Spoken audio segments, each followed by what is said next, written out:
verse. Let me read this one again for you. 16. Deuteronomy 8:16. Who fed thee in the wilderness with manna, which thy fathers knew not. These are angel cakes. You know nothing about that. That he may humble thee, that he might prove thee, that he might tempt thee and test thee, to do thee good in thy latter end.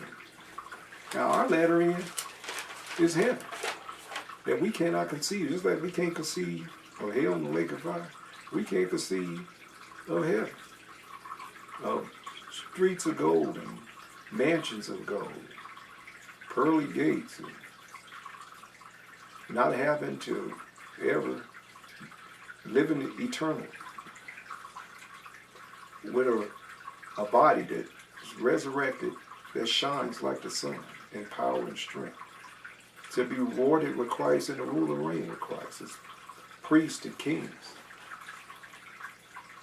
And whatever assignment God did all this testing and proving for eternity, what our mission statement is in eternity for us to do. We're not going to be sitting around on gaseous harps. Sitting around on gaseous clouds playing harps. God has a mission for us. God's forever creating other universities, other galaxies, other universes.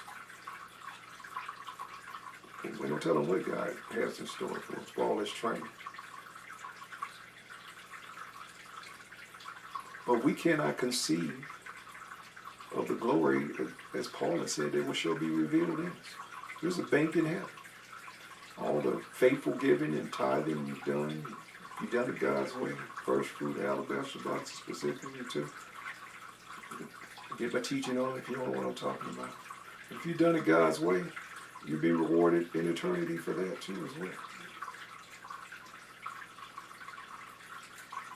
And Jesus said, lay not up for yourselves treasure on earth where moth and dust doth corrupt, and when thieves break through and steal, but lay up for yourselves treasure in heaven, where neither moth nor dust doth corrupt, and when thieves break through nor steal. For where one's treasure is, there will your heart be also. So we can't conceive of a bank account. Give my teaching the bank of heaven. Now that video, I told them there's a physical bank in heaven. We'll be rich in heaven. Whatever you've done in this life, some people are going to be spiritual mendicant paupers up in heaven. They're going to get in by the skin of the chinny chin chin and be in a teepee in heaven. And some will be in giant mansions. They can't conceive. You want some of you like beach houses. Get a beach house in eternity. There's sea in heaven. There's mountains in heaven. You want a mountain house, a house, a cabin? You want to live in the city itself of heaven with a mansion? The Bible's full of examples.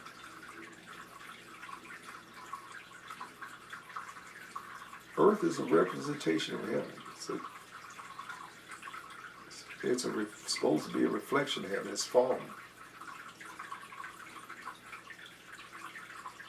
But we can't imagine. This is what this training is for. This is what this wilderness experience is for. This is what God has proven us for. To rule and reign throughout eternity with Christ. We have to remind ourselves that this is His fleet.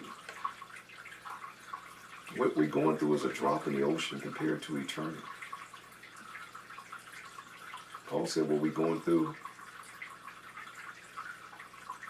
is not even worth comparing to what the glory that shall be revealed in. This temptation, and that's what it is. Wilderness temptation. God won't fill that void left by Satan and his crew, that third, with faith. People that will trust Him. Now, we're going to go to the characters now. Now that I've laid the groundwork for why that God is leading us into this wilderness and bringing us through a wilderness with periodic Like I said, you have periodic oasis. It doesn't stay a wilderness. And usually the test comes at the end. See, the greatest test comes at the end of your wilderness journey, your life.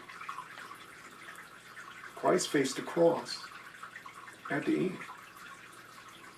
And you can go on and on with other saints in the Bible. The ultimate test. What God prepares us for.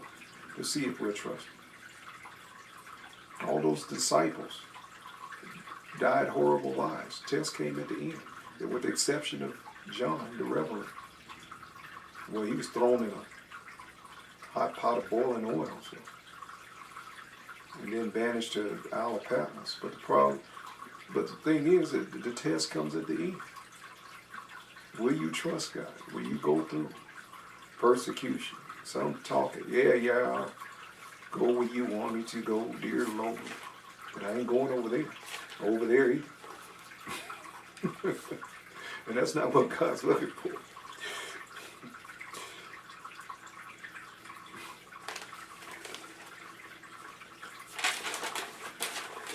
Now, let's go to the father of faith. Abraham, the genesis of faith. Where all the nations God promised would be blessed through his loins, would come through his seed, through his genes. All right, so we want to go to Genesis chapter 12. Like I told you, the best of them went through the wilderness.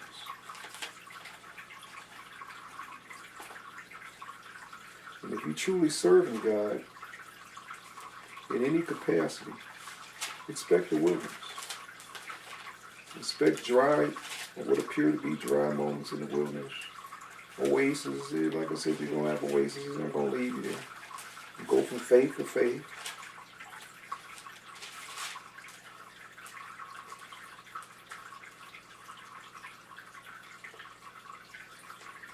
Now the Lord had said unto Abraham, Get thee out of thy country, and from thy kindred, and from thy father's house, into a land that I will show thee. Now Abraham was living in Ur, which is of the Chaldees, ancient Babylon. Nimrod was ruling in that day, and his father, Terah, however you want to pronounce it, was a prince in Nimrod's kingdom. And he was a Mr. Idol himself, Mr. Idolater himself. So he said, get away from your family. Your family, more than likely, are steeped in idols, the distractions of this world. So that's why God tells you to come forth from. Jesus said the same thing in the New Testament. Any man come after me and hate not wife, mother, brother, sister, children, even his own life. See, Christ wasn't talking family like these ministries that made everything about family. That wasn't Christ. Christ said, if any man come after me and hate not wife, mother, brother, sister, children, even their own life, they can't even be my disciple. Furthermore, Christ said, I didn't come to save your family. I come to split families up. I came to set mother against daughter, father against sister, brother and uncle. So all this trying to hold the family together isn't, and I know it's warfare in mind. So, and that God proved himself right with me. So Christ proved what he said right with me. So if you can keep the family intact and the whole family can work it out fine, but I'm telling you what Christ said. He said he didn't come to bring peace, but a sword. He came to split people up. Now, if they can manage to keep it, if your family can manage to keep it intact, so be it.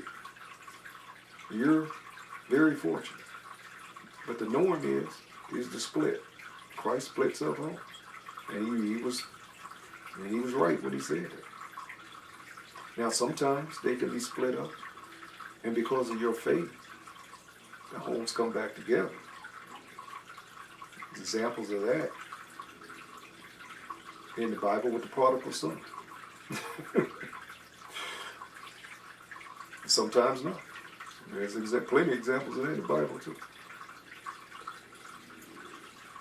But that's not to stop you from going through your wilderness, whatever God calls you to do. But he wants you to get you out away from your family so he can deal with you. Now the Lord said unto Abraham, Get thee out of thy country, and from thy kindred, and from thy father's house, into a land that I will show thee. And I will make of thee a great nation, and will bless thee, and make thy name great, and thou shalt be a blessing. And I will bless them that bless thee, and curse them that curse thee. And in thee shall all the families of the earth be blessed. So Abraham departed as the Lord had spoken unto him, and Lot went with him. He drug along some family. It's hard to let go of some family. Yeah, they cling to you. And Lot was clinging. Lot was a leech, actually. I understand leeching families. It took me years of, shit, like I said, I raised my hand. I tried to take mine along too, and end up in the end. Had to cut a lot of them loose. They couldn't survive the trip. But he took a lot along. So Abraham departed as the Lord had spoken unto him. I'm just showing you he wasn't perfect. And Lot went with him. And Abraham and Lot was a thorn in his side. And Abraham was 75 years old when he departed out of him. Now I just want to show you, this is the father of faith. He was disobedient. God said, leave all the family. Take your wife. And he didn't have any children. But he raised his nephew Lot like his son. So it was hard for him to leave him there. So he did drag him along. He wasn't perfect. We're neither of us. All of us fall short. Doing what God expects us to do. His word makes it clear what he expects. But God took that. At least he left. At least he stepped out. He left his father's house, his kindred. He just took one batch of family away, that's all. But at least he's moving now. He's on a journey. You should be moving on a journey. You should be moving. Like I said, we're on a journey. We're sojourning. We're pilgrims and strangers down here. We ought to act like on our way to eternity. Heaven should be your destination. If you're a real Christian, be one. I've said that a million times. If you're going to be a Christian, be one. Don't play games. Be for real with it. I just don't do it at all. Just have a ball, squeeze as much as you can out this life. I've said that 1,000 times.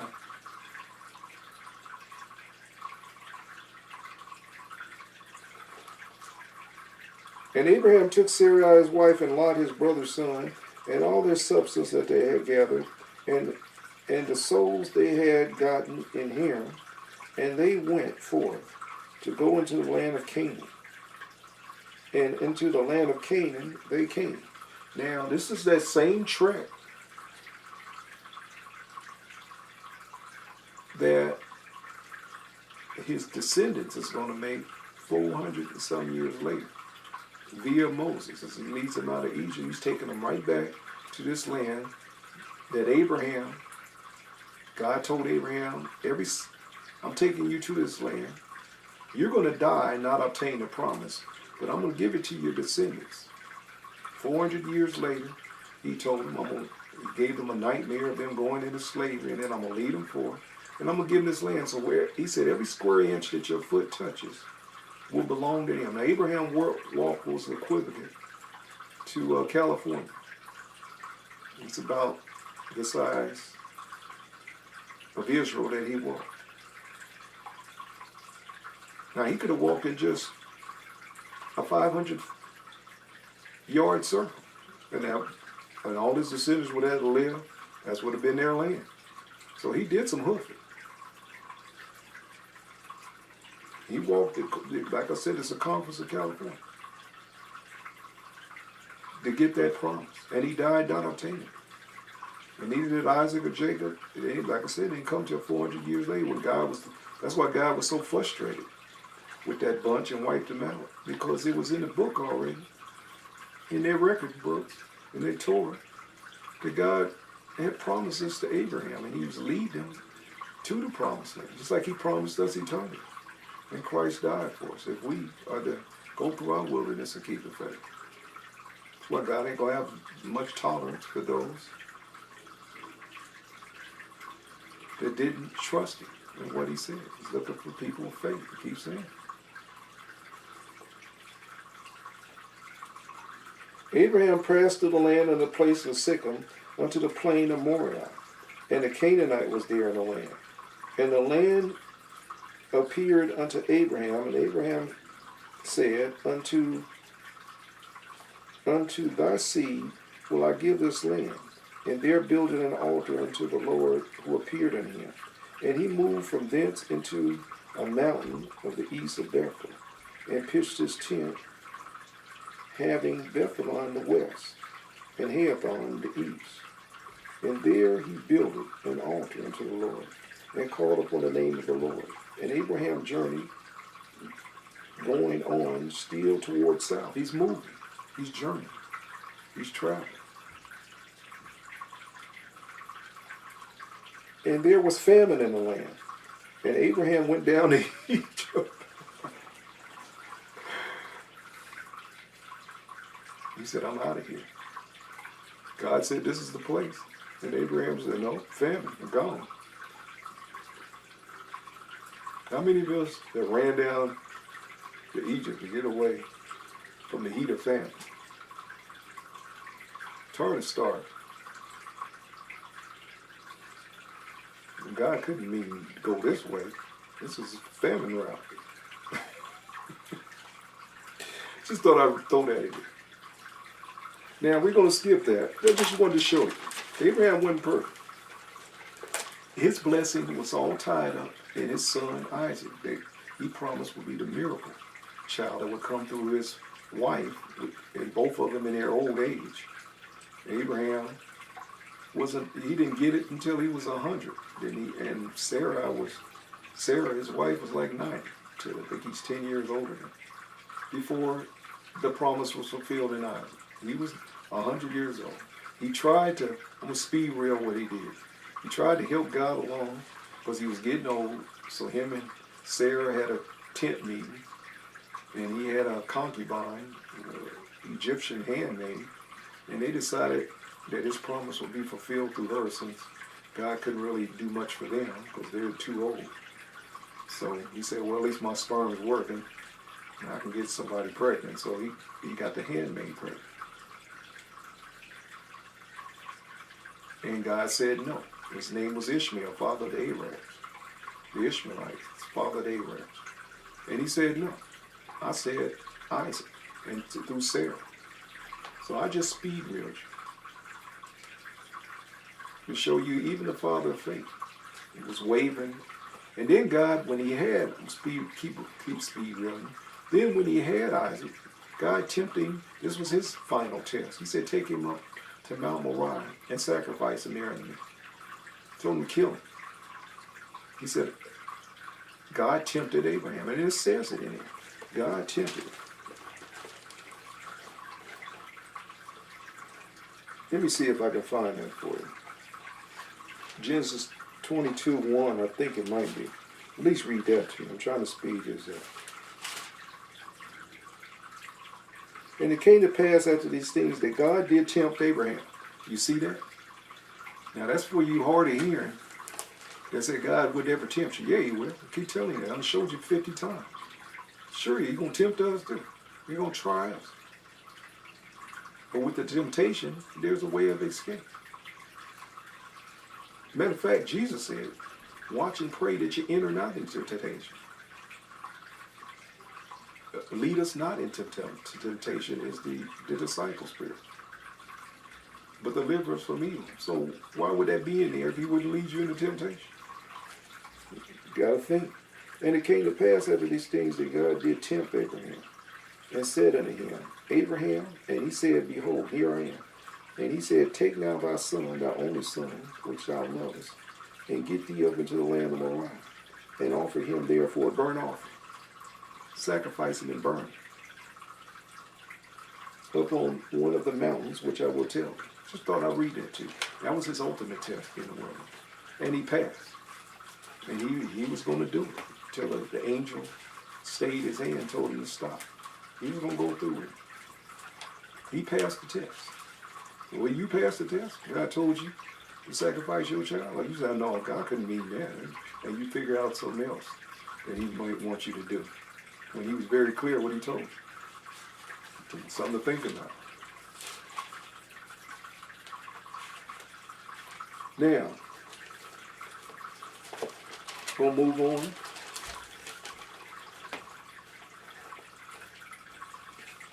Matthew 4:1.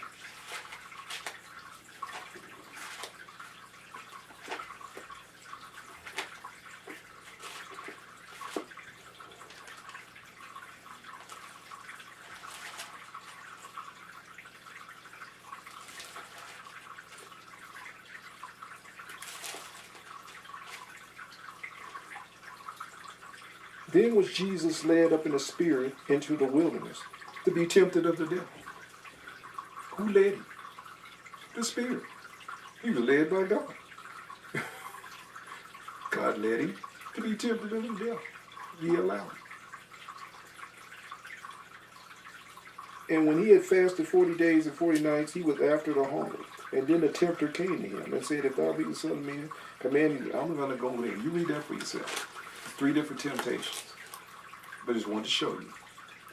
A wilderness experience, once again, and being tempted of God, once again.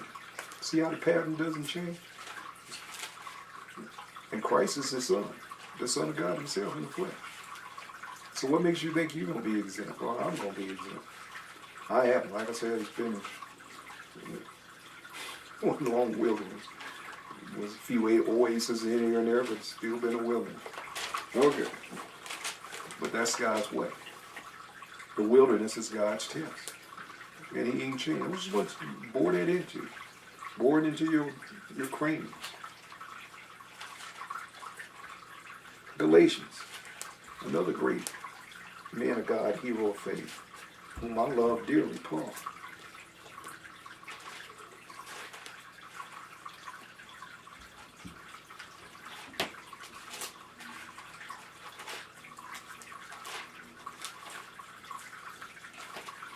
I want you to settle in what this wilderness is about.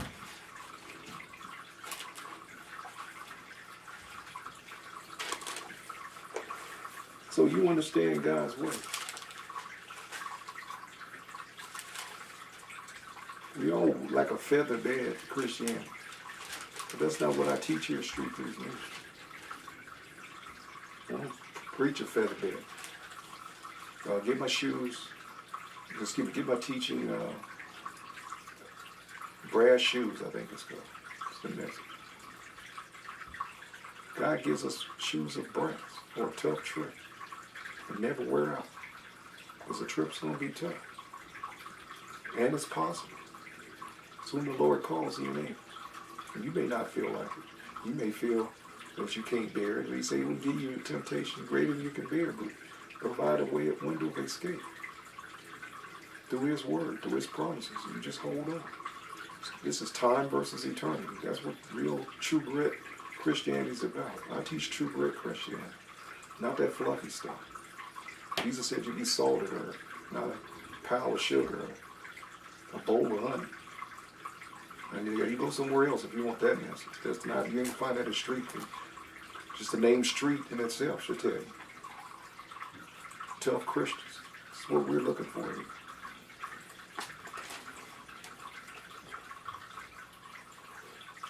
Genesis 1:15.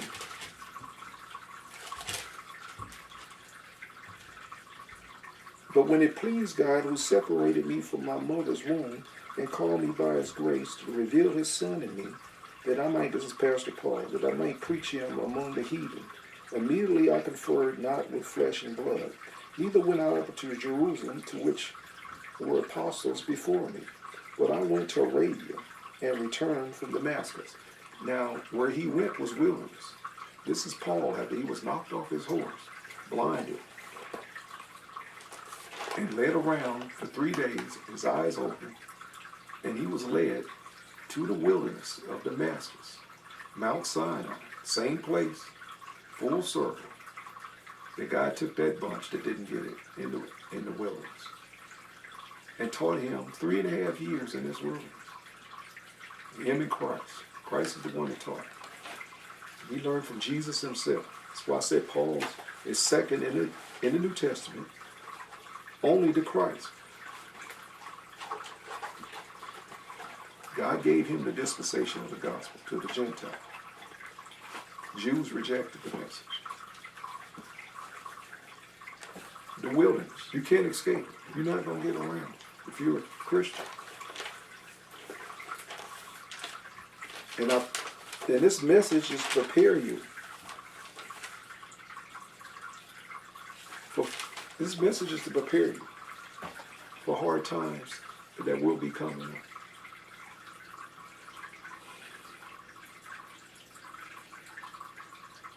If things are going to get tight, as we go through a transition, as this nation goes through a transition, a lot of people are feeling it already. But keep the faith. Hold on. We all feel it. But trust God through the wilderness. That's what he's looking for. Men and women of faith. Be faithful. Don't stop giving, sacrificing for the work of the ministry. Don't stop witnessing for the work of the ministry. Don't stop doing what God calls you to do, whatever your capacity, your work is. Keep the faith. Regrip if you have to. Keep moving through this wilderness until we finally get to our final destination, which is heaven. For us that are true Christians, that's what our goal and aim is. Not just talk, it's reality with us. That is our home. All right. If this wilderness message has meant something to you, give. If I'm the one that's been teaching you, give. Galatians 6:6. Only for those that have been taught. Go to streetpriestministry.org, get the donate button. Our tithes, first fruit, alabaster box belongs to the Lord. Good day, good evening, good night to you around the world. May you grow in faith in Jesus' name.